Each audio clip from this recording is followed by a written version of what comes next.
3 mới đủ xóa lòng thế còn đến ngày 3 nó tao mới đánh sao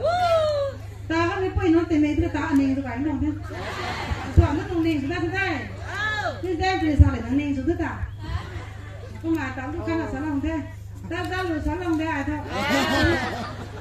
rằng cái nào có quy sao không mà rằng tao sao lại thế giải là miss nào nào miss mà đi miss mà đi nghe không có cái gì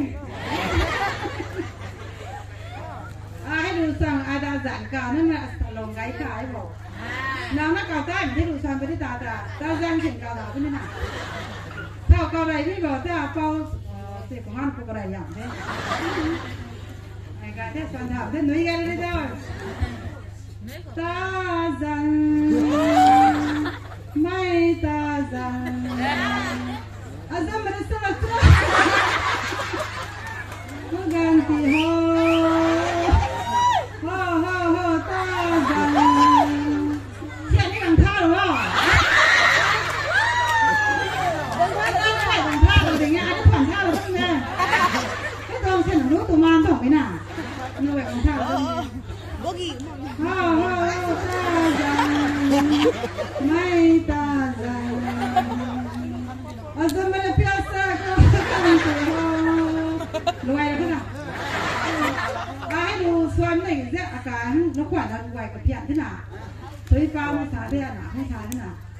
เจ้ามาไอ้เนี่ยจะมั้งเนี่ยเราจะดูข้าราชการแม่ตัวที่คนอื่นวางเสื้อใหม่ดูแต่ทราบไม่เนยเราไหวไม่ได้ชาบนา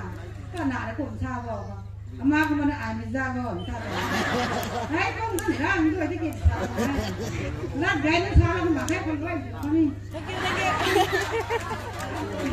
ก็จะอ่านแม่ตั้งแต่ปีละหลังที่ได้งานเดี๋ยวนั่งกันไหนที่ป่วยในตาที่หนาถ้ากันหน้าด้วยก็เตียนกูพูดดังอยู่ตะโกนเท่กันไหนนักด่าเขาที่หนึ่งซื้อไหนได้สาจางตะเข้าชาติหนาการที่จางตะเข้าชาติหนาสามเต้นหันส้นแดงโต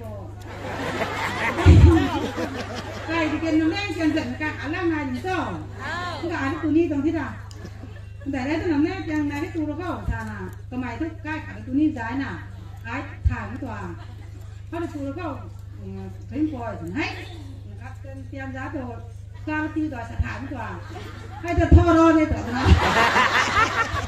ทอรอเสียงไหนตัวไม่ตัวนะอามันกระด้างกระขันเกล็ดไม่มีเราได้กันว่าเราต้องหยอกเราคือหน้าขาต้องจะขันเราได้ก็คือได้ไม่ไหวต้องจำไปต้องพูด